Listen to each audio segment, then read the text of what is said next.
अस्सलातु वस्सलामु अलैका या रसूल अल्लाह व अला आलिका व अस्हाबिका या हबीब अल्लाह। अस्सलामु अलैकुम व रहमतुल्लाहि व बरकातुहू। उम्मीद है व्यूवर्स आप सब खैरियत से होंगे। तो व्यूवर्स, आज जो मैं आपके लिए वीडियो लेके आई हूँ वो है क़ज़ाए उम्री का तरीका, और इसके अलावा और भी हैं 2-3 पॉइंट्स। तो इसके मतलब जो भी हैं मालूमात है वो मैं आपसे शेयर करूँगी। तो व्यूवर्स, इसलिए आपने अभी तक अगर मेरे चैनल को सब्सक्राइब नहीं किया है तो 802 इस्लामिक चैनल को सब्सक्राइब कर लें। तो व्यूवर्स, आइए स्टार्ट करते हैं। क़ज़ा उम्री का तरीका। क़ज़ा हर रोज़ की 20 रकाअतें होती हैं। 2 फ़र्ज़ फ़जर के, 4 ज़ोहर के, 4 असर के, 3 मगरिब के, 4 ईशा के और 3 वितर। नियत इस तरह कीजिए, मसलन सबसे पहली फ़जर जो मुझसे क़ज़ा हुई उसको अदा करती हूँ। हर नमाज में इस तरह नियत कीजिए। जिस पर बकसरत क़ज़ा नमाज़ें हैं वो आसानी के लिए अगर यूँ भी अदा करे तो जायज़ है कि हर रकू और हर सजदे में 3-3 बार सुब्हान रब्बियल अज़ीम, सुब्हान रब्बियल आला की जगह सिर्फ़ एक बार कहे, मगर ये हमेशा और हर तरह की नमाज में याद रखना चाहिए कि जब रकू में पूरी पहुंच जाए और उस वक़्त सुब्हाना का सीन शुरू करे, और जब अज़ीम का मीम ख़त्म कर चुके उस वक़्त रकू से सर उठाए। इस तरह सजदा भी करें। अगर तख़फ़ीफ़ तो ये हुई, और दूसरी ये कि फ़र्ज़ों की तीसरी और चौथी रकत में अल-हम्द शरीफ की जगह फ़कत सुबहान अल्लाह ही 3 बार कहकर रकू कर ले, मगर वितर की तीनों रकातों में अल-हम्द शरीफ और सूरा दोनों ज़रूर पढ़ी जाएं। तीसरी तख़फ़ीफ़ ये है कि क़ायदा अखीरा में तशहुद यानी अत्तहियात के बाद दोनों दरूदों और दुआ की जगह सिर्फ़ अल्लाहुम्मा सल्लि अला मुहम्मदिन व आलिही कहकर सलाम फेर दे। चौथी तख़फ़ीफ़ ये है कि वितर की तीसरी रकत में दुआए क़नूत की जगह अल्लाहु अकबर कहकर फ़कत एक बार 3 बार रब्बिग़फ़िरली कहे। इसी तरह नमाज कसर की क़ज़ा। अगर हालत सफ़र की क़ज़ा नमाज हालत इक़ामत में पढ़ी गई तो कसर ही पढ़ेंगी, और हालत इक़ामत की क़ज़ा नमाज सफ़र में क़ज़ा करेंगी तो पूरी पढ़ेंगी, यानी कसर नहीं करेंगे। ज़माना इर्तिदाद की नमाज़ें। जो औरत माअज़ अल्लाह अज़्ज़ा वजल मुर्तद्दा हो गई फिर इस्लाम लाई तो ज़माना इर्तिदाद की नमाज़ों की क़ज़ा नहीं, और मुर्तद्दा होने से पहले ज़माना इस्लाम में जो नमाज़ें जाती रहीं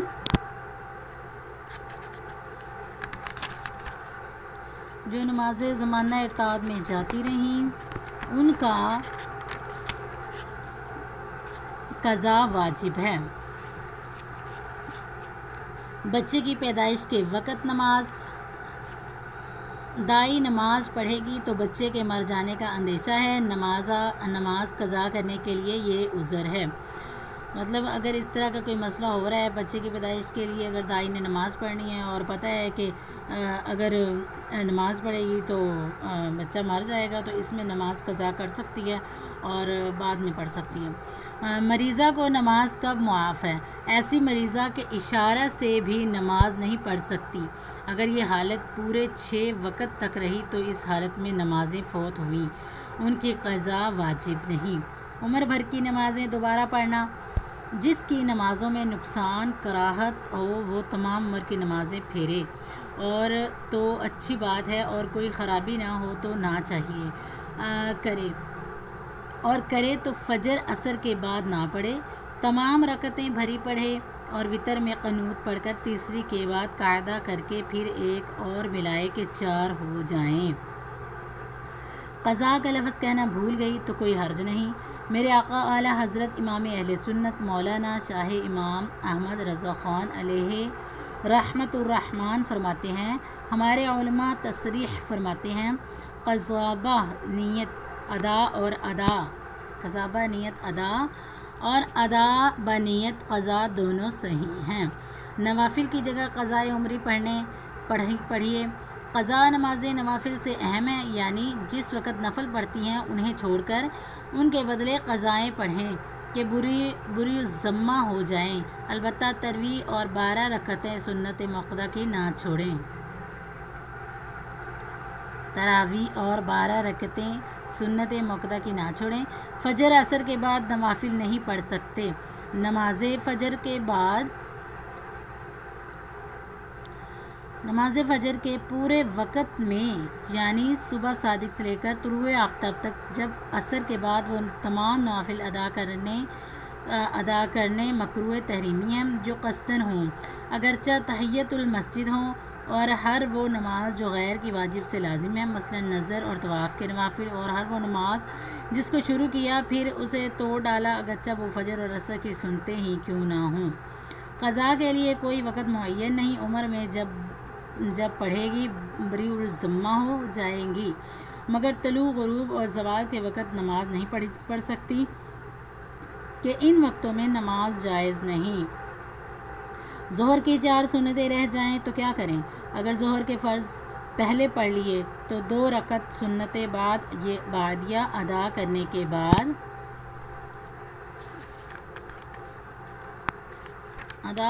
بعد 4 رکعت سنت قبلیہ ادا کیجیے۔ چنانچہ سرکار اعلیٰ حضرت علیہ رحمت رب العزت فرماتے ہیں، ظہر کی پہلی 4 سنتیں جو فرض سے پہلے نہ پڑھی ہوں تو بعد فرض، بلکہ مذہب ارجح یعنی پسندیدہ ترین مذہب ہے، پر بعد 2 رکعت سنت بعدیہ کے پڑھیں، بشرطہ کہ ہنوز یعنی ابھی وقت ظہر باقی ہو۔ ہاں، کچھ مشکل الفاظ ہیں، لیکن اگر آپ غور کریں گے تو انشاءاللہ آپ کو ضرور سمجھ آئیں گے۔ عصر اور عشاء سے پہلے جو 4 رکعتیں وہ سنت غیر موقدہ ہیں، ان کی قضا نہیں۔ کیا مغرب کا وقت تھوڑا سا ہوتا ہے؟ مغرب کی نماز کا وقت غروب آفتاب تا ابتدائے وقت عشاء ہوتا ہے۔ یہ وقت مقامات اور تاریخ کے اعتبار سے گھٹتا بڑھتا رہتا ہے۔ مثلاً باب المدینہ کراچی میں نظام اوقات کے نقشے کے مطابق مغرب کا وقت کم از کم 1 گھنٹہ 18 منٹ ہوتا ہے۔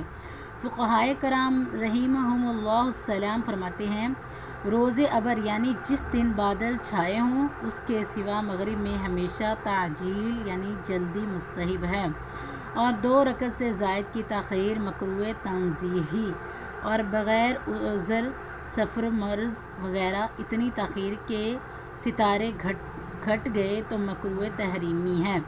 میرے آقا اعلیٰ حضرت امام اہل سنت مولانا شاہ امام احمد رضا خان رحمۃ الرحمن فرماتے ہیں، اس یعنی مغرب کا وقت مستحب جب تک ہے کہ ستارے خوب ظاہر نہ ہو جائیں، اتنی دیر تک کرنی کہ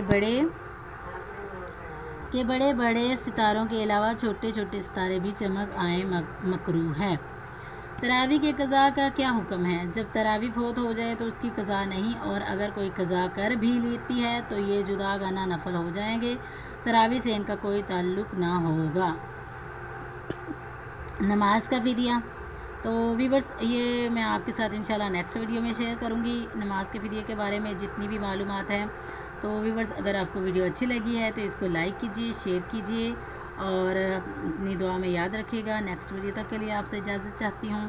السلام علیکم ورحمۃ اللہ وبرکاتہ۔